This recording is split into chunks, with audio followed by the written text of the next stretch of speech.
লাগছে, আমার একদম ভালো লাগছে না। যাই বৌমার সাথে একটু ঝগড়া করে আসি, তাহলে যদি শরীরে একটু এনার্জি পাই। কেমন কেমন ঠিকা ঠিকা লাগছে। বৌমা এখানে বসে বসে ফোন টিপতে পারছো? কোনো কাস্টমার নেই নাকি তোমার? সারাদিন শুধু ফোন আর ফোন। ঠিক আছে মা, আর ফোন ঘাটবো না। যাই তাহলে আমি কাজ করে আসি। আপনি বসুন। হ্যাঁ ধুর ধুর, এখানে আমার সাথে ঝগড়া করবে না, আমি জানি লক্ষ্মী ব্যাপার। ধুর, ভালো লাগছে না, কিচ্ছু ভালো লাগছে না আমার।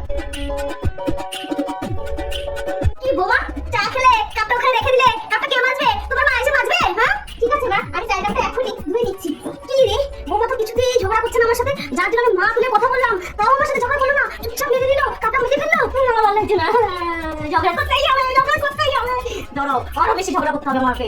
বৌমা ফ্রিজটা একবার দেখেছো? কি নোংরা করে রেখেছো, সব ভুল করে ভরে রেখে দিয়েছো। কেন এটা পরিষ্কার করতে পারো না? তুমি পরিষ্কার করবে না, কে করবে? তোমার মা এসে করবে না আমি করবো? ঠিক আছে মা, আমি এখনই পরিষ্কার করে দিচ্ছি ফ্রিজটা, আপনি চিন্তা করবেন না। হ্যাঁ আরে বৌমা দেখো তো, দেখো কি ধুলো আছে ঘরের মধ্যে, আমাকে তো ছাড়া দাওনি, কি কিচকিচ করছে, পা দিতে পারছি না। আরে ঘরটা ঝাড়তে দাও, মনে হচ্ছে তোমার বাবা এসে ঝাড়তে দেবে ঘর। এই তো মা আমি আসছি, এই তো আমি এখনই ঝাড়তে দিচ্ছি।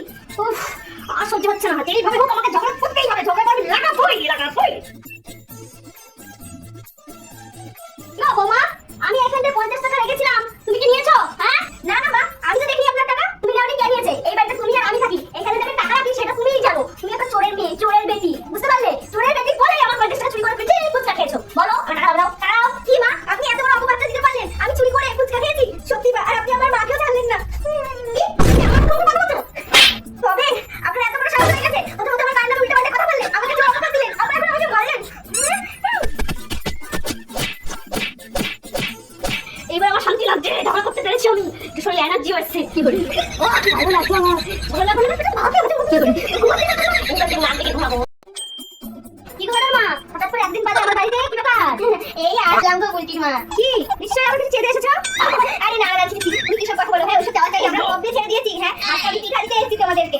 দাঁড়াও, পিঠা তুমি নিজে বানিয়েছো না কার বাড়ি থেকে চেয়ে নিয়ে এসে আমাকে দান করতে এসেছো? কি কথা বলো এইসব? হ্যাঁ বুঝি মা, আমি কেন কার বাড়ি থেকে চেয়ে নিয়ে আসবো? আমি নিজের হাতে বানিয়েছি, আমি তো বললাম না ওসব চাওয়া চাই। আমরা ওই দিন আগেই সব ছেড়ে দিয়েছি, বুঝলা? নিজের টাকায় কিনেছি, গুড় কিনেছি, দুধ কিনেছি, নারকেল কিনেছি, নিজের হাতে বানিয়ে এই যে নিয়ে আসলাম। না দাঁড়াও, খুব খুশি হলাম। এই যে তুমি লোকের বাড়িতে চেয়ে চেয়ে নিয়ে আসো, নিজে সেটা বন্ধ করে দিয়েছো, তাতে আমি অনেক খুশি। হ্যাঁ তো বলছি মা, এখন আমরা অনেক কিছুই শুনতে নিয়েছি। তুমি ওদের বাড়িতে গিয়ে দেখবে ওই এসি ফ্রিজ খাট কিচ্ছু নেই এখন আমাদের বাড়িতে। ও তার মানে ওই টিভি ফ্রিজ খাট আলমারি তোমরা সব লোকের বাড়িতে চেয়ে নিয়ে ব্যবহার করতে, যে এখন সবাই নিয়ে নিয়েছে। এই কেন নিয়ে নেবে, আমরাই ফেরত দিয়ে দিয়েছি। তুমি জানো এই যে তোমাদের বাড়িতে আসলাম, এই খালি পায়ে এসেছি, আগে তো আমার জোড়ায় জোড়ায় কত জুতো ছিল। কি তুমি লোকে জুতোটা চেয়ে করতে? বাবারে বাবা গো। হ্যাঁ এখন আমাদের বাড়িতে কিচ্ছু নেই, ওই লোকে বলে না কিছু পেতে গেলে কিছু হারাতে হয়, আমরা এখন সব হারিয়ে ফেলেছি গো বলছি মা। এই যে আমার বাবুটা অফিসে যায়, অফিসে যে কাগজপত্র জানো মাথায় করে নিয়ে যায়, একটা ব্যাগ অবধি নেই। ও তাহলে তোমার কি করে কাগজপত্র নিয়ে অফিসে যাও? বড়ের একটা ব্যাগ আছে, ওই আমার শ্বশুর মশাই, আমার শ্বশুর মশাই অফিসে নিয়ে যেত ওই ব্যাগটা, ওই ব্যাগটা এখন আমার ওই বড় নিয়ে যায়। আচ্ছা কথা মা, একটা কথা বলি তোমাকে, তোমার তো অনেক টাকা পয়সা, তাহলে খরচা করো না কিসের জন্য? তুমি বাড়িতে চেয়ে দিতে সব ব্যবহার করো। আসলে কি বলো তো, পয়সা তো আমাদের অনেকই আছে, আমার ছেলে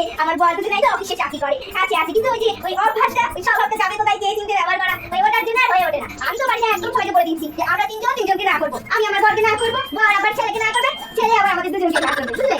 বেশ বেশ খুব ভালো। হ্যাঁ এইবার হচ্ছে কেউ যদি ভালোবেসে কিছু দেয়, চলো আমি চাই আমি কিছু দেয় না, যদি ভালোবেসে কিছু দেয়, এই যেমন আমি তোমাকে পিঠে দিলাম, এবারে তুমি যদি একটু মাংস খাও, এই মাংস গন্ধ করে ছেড়ে যদি একটু মাংস দাও, তাহলে ভালোই ভালোবেসে, বুঝলে তো? হ্যাঁ হ্যাঁ কেন দেবো না বলো? তুমি কতদিন আমাদের বাড়ি আসো না কিছু চাইতে, তাহলে আমি মনে করছিলাম তোমাদের মা তো অনেকদিন আমাদের বাড়ি আসো না, ঠিক আছে তোমাকে মাংস দেবো। আমি জানি তো আর তুমি আমাকে খুব মিস করছিলে। এই শোনো, এই যখন এরকম আসা যাওয়া যখন হয়ে গেছে, দাও কি দেবে বলছিলে? হ্যাঁ হ্যাঁ দিচ্ছি দিচ্ছি। জানো তো এই টাইমে না আমার খুব চা খেতে ইচ্ছা করে। হ্যাঁ ওই যদি একটুখানি চিনি। এই কথা মা আমার কথা তাড়াতাড়ি শুনে নাও। ও না না না ভুলে গেছি দাও আমার পিঠে দাও পাচ্ছি না, এই না না ওই পিঠে দাও পাচ্ছি না। মা এই দেখুন আমি চলে এসেছি আমাদের বাড়ি থেকে ঘুরে। বাবা ভালো হচ্ছে, বাবা বাড়িতে চলে এসছো, একটা কাজ করতে করতে দমটা বেরিয়ে যাচ্ছিল, খুব ভালো করে চলে এসছো। আর আমি কষ্ট করে কাজ করতে হবে না মা, আমি চলে এসেছি। আমি কতদিন দেখলাম আমার একদমই ভালো লাগছিল না, একটু চলে এসেছি। কি বলি কি ব্যাপার, এর মধ্যে কিছু একটা নিয়ে এসছে, দেখো তো বুঝাই। কি বলি না দেখি ঘরে চলে গেল, কিছু একটা ব্যাপার আছেই আছে। বৌমা জানো তো আমার কুকু তোমার ননদ যখন আমার বাড়ি থেকে যায় না, আগে গিয়ে ওর শাশুড়ি ব্যাগটা খুলে দেখায় আমি কি দিয়েছি না দিয়েছি, বুঝলে? ও আচ্ছা আচ্ছা কি ব্যাপার, কিছু দেখালো না, কিছু বললো না, চলে গেল। বৌমা তুমি ঘুমাচ্ছ? দেখো না পাশের বাড়িতে রামায়ণ হচ্ছে, রামায়ণ। দেখো মা কি হয়েছে পাশের বাড়ির বউটা বাপের বাড়ি থেকে এসছে, কিন্তু শাশুড়িকে ব্যাগ খুলে দেখায়নি, তাই দেখো না শাশুড়ি পর কেমন মারপিট করছে, যাও দেখে আসো। ও তাই নাকি? ঠিক আছে ঠিক আছে। এত কিছু বলার পরেও কিছু বললো না, আমার চলে গেল। আমাকে কিছু দেখাবে না, কি এনেছে ওকে কিচ্ছু দেখালো না। তুমিও আছি না, দেখে ছাড়বো না, ঠিক দেখে নেবো। ও মা ভালো হচ্ছে? হ্যাঁ মা। জানো কি হয়েছে? কি হয়েছে? ওই যে আমার মাসি শাশুড়ির বাড়ি, কি অবস্থা জানো তো? কি হয়েছে? যে খারাপ পুলিশ হয়ে গেল সব। কেন? আরে শাশুড়ি ছেলে বউটা বাবার বাড়িতে এসে কি ব্যাগ খুলে আমার শাশুড়ি দেখালো না, তাই শাশুড়ি তো সেই ফাইটিং, এখন তো খারাপ পুলিশ নিয়ে দৌড়দৌড়ি সব। কি মা ও ও ঠিক আছে ঠিক আছে, বাবা আমাদের জন্য এরকম না হয়। কেমন একটা বদমাস বোমা আমি নিয়েছি ঘরে, বাবারে বাবারে বাবা। বোমা তুই তো বসে আছো, ওইদিকে কি হচ্ছে তুমি কোনো খবরই রাখো না, তুমি বসেই থাকো। ওই যে শাশুড়ি বউটা ঘুরতে গেছিল, বাড়িতে এসে শাশুড়িকে ব্যাগ দেখানি, ওদিকে কত কিছু কেনাকাটা করেছে কিন্তু শাশুড়িকে দেখানি। এমনি দেখো গা, শাশুড়ি বাড়িতে আগুন ধরিয়ে দিয়েছে। নিমা ধরুন, এই শাড়িটা আমার মা আপনাকে দিয়েছে, ধরুন। বাবা কি সুন্দর, আমি তো জানি বৌমা আমার খুব ভালো, এরকম হতেই পারে না যে আমার বৌমা আমাকে কিছু দেখাবে না। আর জানো তো পাড়ার বউগুলো, আমার মাসির শাশুড়ি ছেলের বউগুলো খুব খারাপ, আমার বৌমা তো বৌমা হতেই পারে না। বাহ, আমার মা কিন্তু খুব পছন্দ, জানো জানি তোমার মা, আমি কমলা কালার খুব পছন্দ করি। বাবা খুব ভালো লাগছে, বৌমা খুব ভালো আছে।